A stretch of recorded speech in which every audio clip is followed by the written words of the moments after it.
की विजय। हे राम, राक्षस राज रावण कुबेर पर विजय पाने के पश्चात शंद्रवन नामक उस विशाल वन में गया जहां पर स्वामी कार्तिकेय का जन्म हुआ था। वहां पर पहुंचकर रावण ने शंद्रवन पर अपनी दृष्टि डाली। सूर्य की किरणों से व्यापित होने के कारण वह दूसरे सूर्य की तरह प्रतीत हो रहा था। हे राम, वहां पर एक पर्वत भी था जिसके पास का जंगल अत्यंत रमणीय था।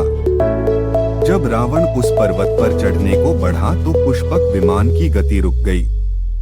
तब रावण अपने मंत्रियों के साथ इस बात पर विचार करने लगा कि यह इच्छागामी विमान किस लिए रुक गया। वह कौन सा कारण है कि यह विमान मेरी इच्छा होने पर भी नहीं चल रहा है।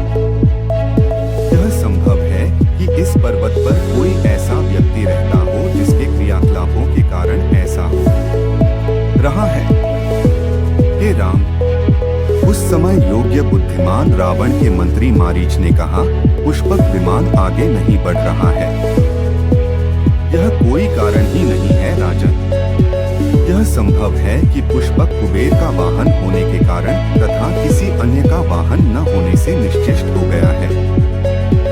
इस बातचीत के बीच में ही कृष्ण पिंगल वर्ण, अत्यंत विशाल, विकट, वामन, छोटी भुजाओं वाले, मुंडित मस्तक वाले तथा बलवान नंदीश्वर वहां उनके पास आ खड़े हुए।